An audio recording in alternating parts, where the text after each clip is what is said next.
Hello everyone. आज के इस लेक्चर में हम लोग पढ़ेंगे conceptual question solution and it's colligative property. पिछले लेक्चर में हम लोगों ने सॉलिड स्टेट के कॉन्सेप्चुअल क्वेश्चन पढ़े थे और उसके बाद एमसीक्यू क्वेश्चन 50 क्वेश्चंस की सीरीज एक करी थी। एक्स्ट्रा क्वेश्चंस अगर और आपको प्रैक्टिस के लिए चाहिए तो आप लोग प्ले स्टोर या अमेजन से मेरी बुक केमिस्ट्री की बुक है nature of chemistry bye Aditya Tripathi, आप प्ले स्टोर पे जाके सर्च कर सकते हैं या फिर अमेजन पे भी जाके सर्च कर सकते हैं। लिंक की ज़रूरत नहीं है, आपको मिल जाएगी और प्रैक्टिस कर सकते हैं। ऊपर आपको कांटेक्ट नंबर दिया गया है, टेलीग्राम या फिर व्हाट्सएप के लिए आप कोई भी क्वेश्चन अगर आपको प्रॉब्लम कर रहा है तो आप इस पर पूछ सकते हैं, या फिर जो क्वेश्चंस कुछ ऐसे भी हैं जिनका पीडीएफ सॉल्यूशन आपको अवेलेबल है, ये वेबसाइट आपको गिवन है, इस वेबसाइट पे आप जा कर के सॉल्यूशन ऑफ बुक एक ऑप्शन होगा जहाँ पे आपको वॉल्यूम 1, 2, 3, 4 4 वॉल्यूम है, चारों वॉल्यूम के आंसर्स गिवन है। तो आज second chapter conceptual question of solution and it's colligative property. पहला क्वेश्चन क्या है, why does molarity of a solution change with temperature. किसी भी सॉल्यूशन की मोलैरिटी उसके टेम्परेचर के साथ क्यों चेंज होती है, ये हमको बताना है। Why does molarity of a solution changes with its temperature? तो रीजन क्या होगा, तो molarity is inversely proportional to volume, volume is directly proportional to temperature. Volume temperature पे डिपेंड करता है और मोलैरिटी जो है वो वॉल्यूम पे डिपेंड करती है। इसका मतलब मोलैरिटी भी टेम्परेचर के साथ चेंज होगी। कैसा रिलेशन होगा, इनवर्स रिलेशन होगा। अगर टेम्परेचर बढ़ेगा तो मोलैरिटी घटेगी। सेकंड क्वेश्चन है, दो लिक्विड हैं ए एंड बी, अगर इनको मिक्स किया जाता है और सोल्यूशन का टेम्परेचर बढ़ जाता है यानी सोल्यूशन बिकम्स वार्मर, ये किस तरह का डेविएशन शो कर रहा है। तो ध्यान रखिएगा, अगर कभी तो मिक्सचर ऐड करने पे सोल्यूशन बनते समय सोल्यूशन वार्मर हो रहा है, मतलब यहाँ से हीट बाहर निकल रही है, हीट रिलीज होती है यानी एक्सोथर्मिक रिएक्शन। एक्सोथर्मिक रिएक्शन के लिए निगेटिव डेविएशन शो होता है। अगर सोल्यूशन कोल्ड होता, ठंडा हो जाता, तो फिर यहाँ पे हीट एब्जॉर्ब हो रही है, और हीट एब्जॉर्ब अगर हो रही है तो उसके लिए पॉजिटिव डेविएशन होता है। थर्ड क्वेश्चन क्या है, name any two compound which can be used as semi permeable membrane. आपको दो कंपाउंड के नाम लिखना है जो सेमी परमिएबल मेम्ब्रेन की तरह काम करते हैं। एक लिखा हुआ है सेलुलोज एसीटेट और दूसरा है पोटेशियम फेरोसाइनाइड। सेलुलोज और पोटेशियम फेरोसाइनाइड ये दोनों ही सिंथेटिक हैं। और एक नाम और लिखा हुआ है यहाँ पे अगर आपका नेचुरल सेमी परमिएबल मेम्ब्रेन की तरह काम करने वाला सब्सटेंस है। नेक्स्ट फोर्थ क्वेश्चन क्या है, इडेमा। इडेमा एक डिजीज़ होती है, जैसा कि आपने फाइलेरिया में देखा होगा कि पैरों में स्वेलिंग आ जाती है, पफिनस आ जाता है। ठीक वैसे ही यहाँ पे कैपिलरीज के बीच में एक वाटरी फ्लूइड डिपॉजिट हो जाता है। कैपिलरीज क्या हैं, ब्लड वेसल्स जिनमें ब्लड फ्लो करता है, बहुत माइन्यूट जो ऑर्गन्स होते हैं वहाँ पे। इन कैपिलरीज के बीच में जो फ्री स्पेस है वहाँ पे एक फ्लूइड स्टोर हो जाता है जिसकी वजह से स्वेलिंग आ जाती है। इस डिजीज़ को कहते हैं एडेमा। फिफ्थ क्वेश्चन क्या है, what do you mean by turgor. Turgor ये एक तरह का प्रेशर है, जैसे आप किशमिश को जानते हैं, किशमिश अगर पानी में डाल दी जाए तो स्वेल्स अप हो जाती है, फूल जाती है, प्रोसेस इंडास्मोसिस। हाइपोटोनिक से हाइपरटोनिक की तरफ सॉल्वेंट मॉलिक्यूल्स का जो फ्लो होता है इसी को कहते हैं osmotic pressure due to flow of solvent molecule. तो हाइपोटोनिक से हमेशा हाइपरटोनिक की तरफ होगा, इस बात का ध्यान रखिएगा। तो किसी सेल के अंदर सॉल्वेंट मॉलिक्यूल के पहुंच जाने से एक प्रेशर डेवलप हो जाता है, इस प्रेशर को टर्गर कहते हैं। What are azeotrope. एजियोट्रॉप एक तरह का मिक्सचर होता है जहां पे दो लिक्विड मिक्स होकर के एक सॉल्यूशन बनाते हैं, मिक्सचर बनाते हैं, जिनका बॉइलिंग पॉइंट कांस्टेंट होता है। ये ध्यान रखिएगा, कांस्टेंट। जैसे दो लिक्विड हैं, एक ए है और एक बी है, इनको मिला के एक ए बी मिक्सचर बनाया, तो ए बी का जो बॉइलिंग पॉइंट है ये अगर ए और बी दोनों से कम है तो फिर इसको हम कहते हैं मिनिमम बॉइलिंग एजियोट्रॉप। लेकिन अगर ए बी का यानी इस मिक्सचर का जो ए एंड बी को मिला के बना है, इसका बॉइलिंग पॉइंट ए और बी दोनों से अलग अलग देखा जाए तो ज़्यादा है, तो फिर इसे कहते हैं maximum boiling azeotrope. Minimum boiling azeotrope कब शो होगा, मैक्सिमम कब शो होगा, ये भी ध्यान देना है। ए और बी के बीच में अगर इंटरमालिकुलर फोर्स ऑफ अट्रैक्शन ज़्यादा है, अगर इन दोनों के बीच में फोर्स ऑफ अट्रैक्शन ज़्यादा है तो फिर इन्हें बॉयल करने के लिए ज़्यादा टेम्परेचर चाहिए, यानी कि निगेटिव डेविएशन। तो जिन कंपाउंड में निगेटिव डेविएशन होगा वो मैक्सिमम बॉइलिंग एजियोट्रॉप होंगे, और जिनमें पॉजिटिव डेविएशन होगा वो मिनिमम बॉइलिंग एजियोट्रॉप होंगे, क्योंकि पॉजिटिव डेविएशन वही शो करेंगे जहाँ पे सल्यूट और सॉल्वेंट के बीच में फोर्स ऑफ अट्रैक्शन कम होगा। नेक्स्ट क्वेश्चन है 7th, अगर आरबीसी को प्योर वाटर में रख दिया जाए तो क्या होगा। What happens when RBC placed in pure water. RBC के अंदर ऑस्मोटिक प्रेशर ज़्यादा होता है in comparison to normal water. अगर प्योर वाटर है तो उसके कंपेयर में आरबीसी के अंदर ऑस्मोटिक प्रेशर ज़्यादा होता है। इसका मतलब है आरबीसी के अंदर हाइपरटॉनिक सोल्यूशन है और प्योर वाटर हाइपोटॉनिक है। हाइपोटॉनिक से हाइपरटॉनिक की तरफ ही सॉल्वेंट मॉलिक्यूल का फ्लो होगा, जिसकी वजह से आरबीसी फूलेगी, स्वेल्स अप होगी और बस्ट हो जाएगी। इस प्रोसेस को एंडोस्मोसिस कहते हैं, सेल के अंदर वाटर मॉलिक्यूल या सॉल्वेंट का जाना। ठीक अगला क्वेश्चन है कि अगर आरबीसी को हम NaCl सोल्यूशन में डिप कर दें, रख दें तो क्या होगा। NaCl सोल्यूशन का ऑस्मोटिक प्रेशर आरबीसी से ज़्यादा होगा। इसका मतलब अब आरबीसी के अंदर का सोल्यूशन हाइपोटॉनिक हो गया और NaCl कैसा हो गया, हाइपरटॉनिक। ऐसे कंडीशन में आरबीसी से वाटर निकल के NaCl सोल्यूशन में जाएगा। इसका मतलब आरबीसी श्रिंक हो जाएगी और सेल के अंदर से पानी बाहर आ रहा है। इसका मतलब ये कौन सी प्रोसेस है, एक्सॉस्मोसिस है। 9th क्वेश्चन है, मार्सी लैंड्स में जो प्लांट ग्रो करते हैं उनके रूट हेयर्स गुच्छे के रूप में क्यों होते हैं, बर्स्टिंग ऑफ रूट हेयर्स क्यों होता है। तो मार्सी लैंड का जो प्रेशर है, ऑस्मोटिक प्रेशर है, वो काफ़ी ज़्यादा होता है। इसकी वजह से रूट के अंदर वाटर ईजिली पहुंचता रहे, इसलिए वहाँ पे रूट हेयर्स बर्स्टिंग कर जाते हैं, गुच्छे में हो जाते हैं, कारण due to high osmotic pressure. 10th question क्या है, cutting of onion in winter is easier than summer. प्याज को ठंडक में काटना आसान होता है इन कंपेरिजन टू समर, कारण ऑनियन कट करने पे उसकी वेपर्स तेज़ी से ऊपर उठती हैं। वेपर्स के पास काइनेटिक एनर्जी होती है और kinetic energy directly proportional to temperature. Temperature ज़्यादा है तो वेपर्स की काइनेटिक एनर्जी ज़्यादा होगा, वो तेज़ी से ऊपर उठेंगी और आँखों में लगेगा। विंटर में टेम्परेचर कम होता है, इसलिए उतनी वेपर्स तेज़ी से ऊपर नहीं उठती हैं। तो रीज़न हो गया टेम्परेचर। दूसरा है हाई ऑस्मोटिक प्रेशर। गर्मियों में टेम्परेचर की वजह से ऑस्मोटिक प्रेशर भी ज़्यादा होगा, क्योंकि pi is equal to CRT आप पढ़ते हो, यानी ऑस्मोटिक प्रेशर भी टेम्परेचर पे ही डिपेंड करता है।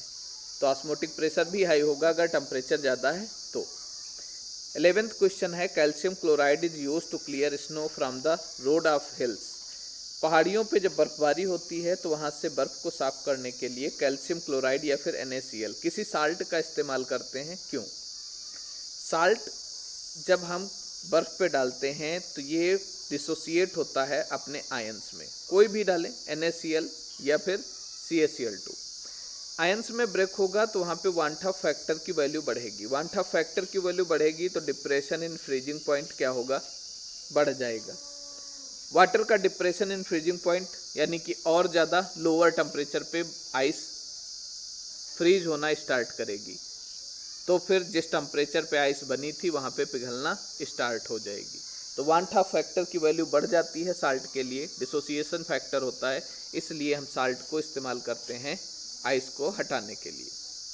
12th क्वेश्चन है, what is desalination. Desalination process is reverse osmosis. Reverse osmosis से पहले हमको ऑस्मोसिस समझ लेना चाहिए। हाइपोटॉनिक से हाइपरटॉनिक सॉल्यूशन की तरफ, हाइपोटॉनिक से हाइपरटॉनिक सॉल्यूशन की तरफ सॉल्वेंट मॉलिक्यूल्स का फ्लो ऑस्मोसिस कहलाता है, लेकिन कंडीशन है ये सेमी परमिएबल मेम्ब्रेन के थ्रू ही सॉल्वेंट मॉलिक्यूल जाने चाहिए। अगर रिवर्स प्रोसेस कराई जाए यानी कि हाइपरटॉनिक से हाइपोटॉनिक में सॉल्वेंट मॉलिक्यूल का फ्लो कराया जाए। ये कराने के लिए आपको हाई प्रेशर की ज़रूरत होती है, एडिशनल प्रेशर की ज़रूरत होती है। तो एक्स्ट्रा प्रेशर अप्लाई करा के अगर कभी सॉल्वेंट मॉलिक्यूल को हाइपरटोनिक सॉल्यूशन से हाइपोटोनिक की तरफ भेजा जाता है तो इसे कहते हैं रिवर्स ऑस्मोसिस। यहीं पे टर्म आता है ऑस्मोटिक प्रेशर। ऑस्मोटिक प्रेशर वो प्रेशर है जिसके द्वारा फ्लो ऑफ सॉल्वेंट मॉलिक्यूल रोक दिया जाता है। फ्लो ऑफ सॉल्वेंट मॉलिक्यूल जहाँ पे स्टॉप हो जाए उसे कहते हैं ऑस्मोटिक प्रेशर। ये चीज़ ध्यान रखना है। नेक्स्ट क्वेश्चन क्या है? क्रीनेशन। ये भी एक तरह का एक्सऑस्मोसिस ही है। एक्सऑस्मोसिस था हाइपरटोनिक सॉल्यूशन का यूज करके सेल से वाटर को बाहर निकालना। स्पेशली बैक्टीरियल सेल के लिए यहाँ पे यूज किया जाता है। अगर किसी बैक्टीरियल सेल को हाइपरटोनिक सॉल्यूशन में हम रख दें तो बैक्टीरिया के अंदर से वाटर बाहर आ जाएगा, डिहाइड्रेटेड सेल हो जाएगी और वो डेड हो जाएगी। इसका यूज़ डॉक्टर्स कराते हैं गार्गल के दौरान। तो क्रीनेशन क्या है? बैक्टीरियल सेल को हाइपरटोनिक सॉल्यूशन में रख करके उसे डिस्ट्रॉय करने की प्रोसेस क्रीनेशन कहलाती है। What care is generally taken during intravenous injection and why? क्या इंटरेक्शन या क्या केयर करनी होती है डॉक्टर को जब वो इंट्रावेनस इंजेक्शन यानी वेन के अंदर जब इंजेक्शन लगता है?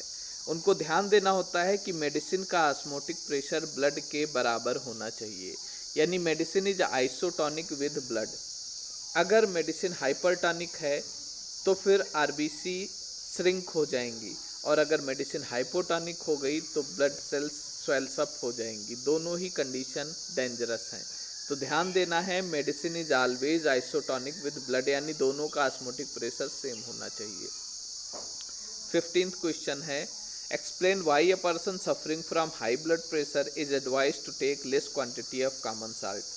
अगर किसी इंसान का ब्लड प्रेशर पहले से ज़्यादा है तो उसे साल्ट कम क्वांटिटी में लेना होता है। साल्ट NaCl, फिर वही कंडीशन आ गई, अगर ये खाएंगे और बॉडी में जाएगा तो अपने आयंस में ब्रेक होगा Na+ और Cl- में। ऐसे कंडीशन में वांटा फैक्टर की वैल्यू बढ़ेगी जिसकी वजह से ब्लड प्रेशर रेज करेगा, और ब्लड प्रेशर रेज करता है, इसीलिए इनको साल्ट कम क्वांटिटी में लेने की एडवाइस दी जाती है। 16th क्वेश्चन क्या है? How does the aquatic life survive in lakes and oceans even when they freeze? ठंडी में कई बार नदियाँ, समुद्र, लेक सब जम जाते हैं, लेकिन फिर भी एक्वाटिक लाइफ सर्वाइव कर जाती है। कैसे? तो पता होना चाहिए कि वाटर अगर कहीं पे रनिंग वाटर है तो उसकी जो बॉटम का टेम्परेचर होता है, सबसे लोअर लेयर का जो टेम्परेचर है, that is fix 4 degree Celsius, और टेम्परेचर कम होने पे उसमें ऑक्सीजन की सॉल्युबिलिटी मेंटेन रहती है, प्रॉपर रहती है, जिसकी वजह से एक्वाटिक लाइफ सर्वाइव कर जाती है। Solubility of gas increases and decreasing temperature. Name the cation responsible for the proper osmotic pressure balance inside and outside the cell organism. जो ऑर्गेनिजम्स की सेल्स होती हैं, इनके अंदर और बाहर ऑस्मोटिक प्रेशर को बैलेंस करने के लिए किस कैटायन का इस्तेमाल किया जाता है? कौन सा कैटायन है जो ये काम करता है? तो आपके नर्वस सिस्टम में जो सबसे अहम एक फंक्शन चलता है वो है सोडियम पोटेशियम पंप। बॉडी की 70% ATP का खर्च ये सोडियम और पोटेशियम करते हैं। Sodium potassium pump nervous system का। यहाँ पे जो पोटेशियम आयन है ये वाटर के H+ आयन के साथ एक्सचेंज होकर सेल के इनसाइड और आउटसाइड ऑस्मोटिक प्रेशर को बैलेंस करता है। 18th क्वेश्चन क्या है? 18th क्वेश्चन है, why is the osmotic pressure measurement preferred for determining the molecular mass of protein? Protein या फिर कोई हाई मॉलिक्यूलर मास का अगर कंपाउंड है तो उसका मोलर मास या मॉलिक्यूलर मास हम ऑस्मोटिक प्रेशर मेथड से ही प्रेफर करते हैं, क्योंकि जितने भी हाई मॉलिक्यूलर मास कंपाउंड होते हैं वो सब हाई टेम्परेचर पे अनस्टेबल हो जाते हैं। अगर टेम्परेचर मेथड से हम इनका मेजरमेंट करेंगे तो टेम्परेचर बढ़ाने पे ये डिकम्पोज हो जाएंगे, एग्जैक्टली इनका मॉलिक्यूलर मास हमें पता नहीं चलेगा, इसलिए प्रेशर मेथड का इस्तेमाल किया जाता है। 19 क्वेश्चन है, suggest the reason why salt water fish die when they are suddenly transfer to a fresh water aquarium. यानी कि साल्ट वाटर में रहने वाली फिश यानी कि समुद्र में रहने वाली मछली को अगर हम जनरल वाटर, प्योर वाटर में रख दें तो फिर वो क्यों मर जाती है? तो साल्ट वाटर फिश एक तरह से हाइपरटोनिक सोल्यूशन का ऑब्जेक्ट है, और हाइपरटोनिक सोल्यूशन के ऑब्जेक्ट को अगर हाइपोटोनिक सोल्यूशन में रखेंगे तो एंड ऑस्मोसिस प्रोसेस शुरू हो जाएगी, यानी हाइपोटोनिक से हाइपरटोनिक सोल्यूशन की तरफ वाटर मॉलिक्यूल्स का मूवमेंट होगा। ऐसे कंडीशन में जो ये फिश है ये स्वेलअप होगी और बस्ट हो जाएगी।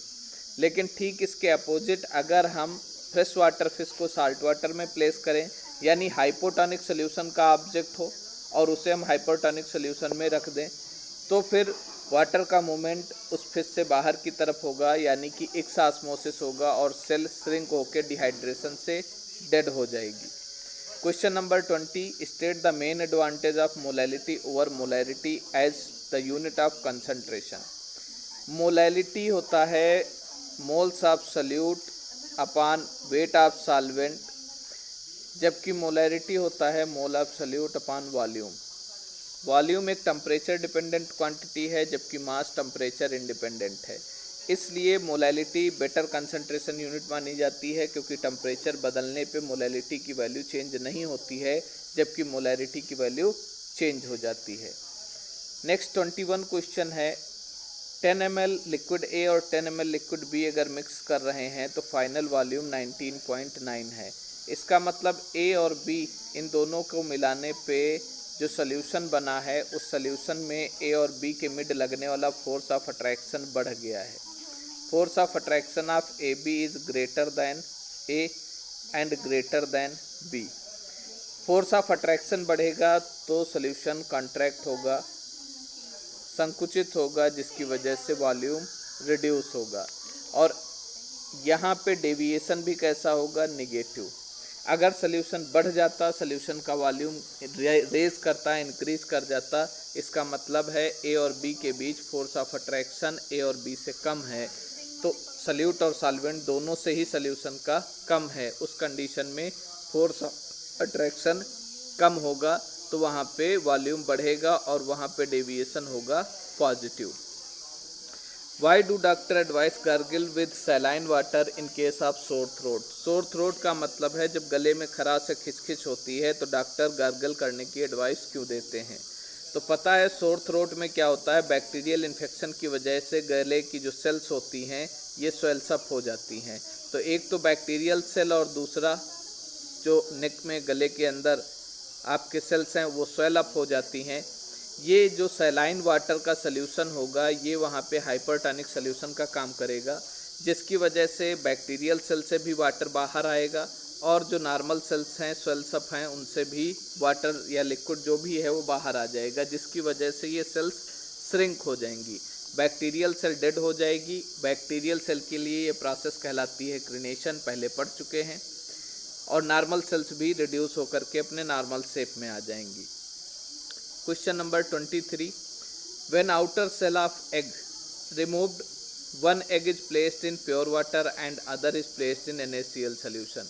तो अगर एग की आउटर लेयर हटाने के बाद प्योर वाटर में रख रहे हैं तो प्योर वाटर एग के अकॉर्डिंग हाइपोटोनिक होगा, इसलिए प्योर वाटर एग के अंदर जाएगा और एग स्वेल्स अप हो जाएगा, जबकि NaCl सॉल्यूशन एग के अकॉर्डिंग हाइपरटोनिक बनेगा, इसलिए एग से वाटर निकल के NaCl सॉल्यूशन में आएगा तो एग श्रिंक हो जाएगा। NaCl के साथ हाइपरटोनिक सॉल्यूशन था, इसलिए एक्सॉस्मोसिस और वाटर के साथ हाइपोटोनिक होने की वजह से एंडॉस्मोसिस प्रोसेस होगी। Define the term anoxia and bend. Anoxia की बात अगर करें तो हाइयर अल्टीट्यूड पे यानी कि ऊंचे पहाड़ों पे, पर्वतों पे जब ये हिल क्लाइंबर्स चढ़ते हैं तो ऊपर जाने पे एयर का प्रेशर, एटमॉस्फेरिक प्रेशर कम होता है, जिसकी वजह से ऑक्सीजन की जो सॉल्युबिलिटी है वो ब्लड में कम होने लगती है। ऑक्सीजन डिफिशियंसी की वजह से ब्रेन की थिंकिंग एबिलिटी रिड्यूस हो जाती है। इस थिंकिंग एबिलिटी का रिड्यूस होना due to lack of oxygen condition कहलाती है एनॉक्सिया। ठीक इसके अपोजिट अगर हम बेंड डिजीज़ की बात करें तो बेंड डिजीज़ क्या होती है, जब समुद्र के अंदर या गहरी नदी के अंदर गोताखोर जाते हैं, स्कूबा डाइवर्स नीचे जाते हैं तो वाटर का प्रेशर बॉडी पे पड़ता है, तो जो एयर है हमारे लंग्स में भरी है वो ऑक्सीजन के साथ साथ नाइट्रोजन भी होती है, वो नाइट्रोजन भी ब्लड में डिजॉल्व होने लगती है। नाइट्रोजन के डिजॉल्व होने से एक सफोकेशन फील होती है, जिसकी वजह से स्कूबा डाइवर्स तेज़ी से बाहर भागते हैं। इस कंडीशन में वो नाइट्रोजन बबल्स के फॉर्म में लंग्स में, जॉइंट में, हार्ट, स्किन, कहीं भी, ब्रेन, कहीं भी रुक सकते हैं। ये जो बबल का फॉर्मेशन है यही कहलाता है बेंड डिजीज़। और ये डिजीज़ से बचने के लिए अगला क्वेश्चन भी है कि हीलियम को हम ऑक्सीजन सिलेंडर में क्यों भरते हैं नाइट्रोजन की जगह, क्योंकि हीलियम की सॉल्युबिलिटी ब्लड में इन कंपैरिजन टू नाइट्रोजन बहुत कम होती है, इसलिए हीलियम का इस्तेमाल किया जाता है बेंड डिजीज़ से बचने के लिए। ये 25 क्वेश्चन है आपके लिए कॉन्सेप्चुअल आज सॉल्यूशन चैप्टर से। इसका एमसीक्यू पार्ट आपको कल मिलेगा। इसी तरह चैप्टर बाय चैप्टर सारे आपको कॉन्सेप्चुअल और एमसीक्यू मिलते रहेंगे। एक्स्ट्रा क्वेश्चंस की प्रैक्टिस के लिए आप प्ले स्टोर या अमेजन से बुक परचेज़ कर सकते हैं। मात्र 99 में एक वॉल्यूम है। जितने भी क्वेश्चन करने हैं, अगर क्वेश्चन करने में आपको कोई प्रॉब्लम आती है, कोई क्वेश्चन नहीं आ रहा है, तो एक तो आप उसे क्वेश्चन को हमसे डायरेक्ट व्हाट्सएप पे या फिर टेलीग्राम पे डायरेक्ट इस नंबर पे क्वेश्चन भेज के डिस्कस कर सकते हैं, या पीडीएफ सॉल्यूशन आप डाउनलोड कर सकते हैं www.chemistryadi.com। इस वेबसाइट से आप डायरेक्ट परचेज कर सकते हैं। देखते रहिए, शेयर करते रहिए। Thank you.